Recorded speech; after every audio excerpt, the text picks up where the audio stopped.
Hello friends, welcome back to my channel. இன்றைக்கி chocolate sponge cake வீட்லேயே எவ்வளோ ஈஸியாக பண்ணுறதுன்னு பார்க்க போகிறோம். பிகினர்ஸ் கூட ரொம்ப ஈஸியாகவே பண்ணிடலாம். வாங்க எப்படி பண்ணுறதுன்னு பார்க்கலாம்.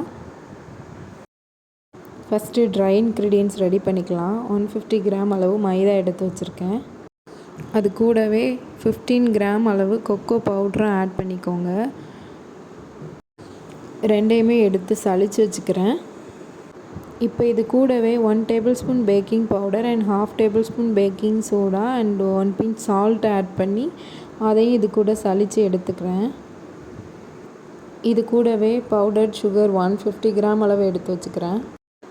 இது கூடவே 1/2 டேபிள் ஸ்பூன் அளவு இன்ஸ்டன்ட் காஃபி பவுடர் ஆட் பண்ணிக்கோங்க. நான் இப்போ ப்ரூ எடுத்திருக்கேன், நீங்கள் எதனாலும் யூஸ் பண்ணிக்கலாம். அது கூடவே 2 டேபிள் ஸ்பூன் அளவு சூடான தண்ணி ஆட் பண்ணி நல்லா மிக்ஸ் பண்ணி வச்சுக்கோங்க. இது கூடவே 30 ml ரீஃபைண்ட் சன்ஃப்ளவர் ஆயில் எடுத்து வச்சுக்கோங்க. கேக் டின்லையும் பட்டர் பேப்பர் க்ரீஸ் பண்ணி எடுத்து வச்சுக்கலாம். இப்போ பேட்டர் ரெடி பண்ண ஆரம்பிக்கலாம். 3 முட்டை ஓடு இல்லாமல் எடுத்து உடச்சி வச்சுருக்கேன். அதை பீட் பண்ண ஆரம்பிக்கலாம். ஃபஸ்ட்டு ஸ்பீட்லேயே பீட் பண்ணுங்கள். ஒரு 2 மினிட்ஸ்க்கு அப்புறமா செகண்ட் ஸ்பீடு மாற்றி அதை ஒரு 2 மினிட்ஸ் பீட் பண்ணி எடுத்துக்கோங்க. தேர்ட் ஸ்பீட்லேயும் ஒரு 2 மினிட்ஸ் பீட் பண்ணதுக்கப்புறமா நமக்கு பேட்டர் இந்த மாதிரி ஒயிட்டாக வரும். இதுதான் கரெக்டான கன்சிஸ்டன்சி. இப்போ பொடிச்ச சர்க்கரை ஆட் பண்ணிக்க போகிறோம். பேட்சாக ஆட் பண்ணணும். ஃபஸ்ட்டு பேட்ச் ஆட் பண்ணிவிட்டு அதை ஒரு 1 மினிட்க்கு நல்லா பீட் பண்ணி எடுத்துக்கோங்க. அப்புறம் செகண்ட் பேட்ச் ஆட் பண்ணணும். அகெயின் ஒரு 1 மினிட்டுக்கு நல்லா பீட் பண்ணி எடுத்துக்கோங்க. அப்புறமா ஃபைனலாக லாஸ்ட்டு பேட்சையும் ஆட் பண்ணி அதையும் ஒரு 1 மினிட்க்கு நல்லா பீட் பண்ணி எடுத்துக்கோங்க. பேட்டர் நமக்கு நல்லா திக்காகிட்டே வரும். இது கூடவே 1 டீஸ்பூன் அளவு வெனிலா எசன்ஸ் ஆட் பண்ணிக்க போகிறோம். அதை ஒரு 30 செகண்ட்ஸ்க்கு பீட் பண்ணி எடுத்துக்க போகிறோம்.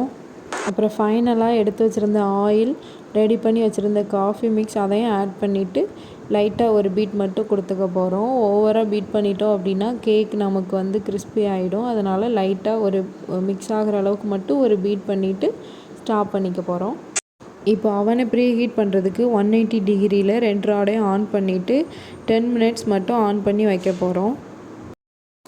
கடைசியாக ட்ரை இன்க்ரீடியன்ட்ஸ் எல்லாமே ஆட் பண்ணிக்க போகிறோம். சலிச்சு வச்சுருக்க மாவை 3 பேட்சாக ஆட் பண்ணிக்க போகிறோம். ஃபஸ்ட்டு பேட்ச் ஆட் பண்ணிவிட்டு ஒரு ஸ்பேட்சுலா யூஸ் பண்ணி கட் அண்ட் ஃபோல்ட் மெத்தடில் மிக்ஸ் பண்ணிக்கோங்க. ஓவர் மிக்ஸ் பண்ணிடக்கூடாது, ஸ்லோவாகவே மிக்ஸ் பண்ணிக்கோங்க.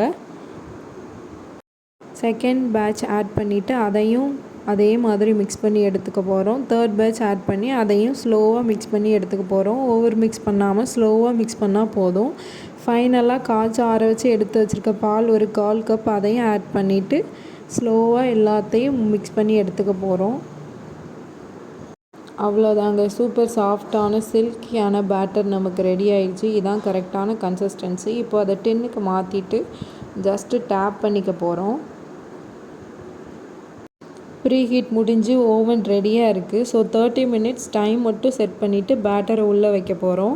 30 மினிட்ஸ்க்கு அப்புறம் பாருங்கள் கேக் எவ்வளோ சூப்பராக நமக்கு ரெடியாகி கிடச்சிருக்குன்னு. சூப்பர் சாஃப்டாகவே ரெடி ஆகிருக்கு நமக்கு. இப்போ சைட்ஸ் எல்லாம் ஒரு கத்தி யூஸ் பண்ணி எடுத்து விட்டுக்கோங்க. அப்போ தான் டின்லேருந்து ஈஸியாக வெளியே வரும். 1 hour கூல் டவுன் பண்ணதுக்கப்புறமா பட்டர் பேப்பர் எடுத்ததுக்கப்புறம் பாருங்கள் எவ்வளோ சூப்பராக இருக்குன்னு கேக்கு. ரொம்ப சாஃப்டாகவே நமக்கு கிடச்சிருக்கு. இப்போ தேவையான சைஸில் பீஸ் போட்டுட்டு அப்படியே கூட சாப்பிட்லாம். இதில் விப்பிங் க்ரீம்லாம் ஆட் பண்ணிவிட்டு சாக்லேட் ஃப்ளேவர் கேக்காக கூட ரெடி பண்ணி எடுத்துக்கலாங்க.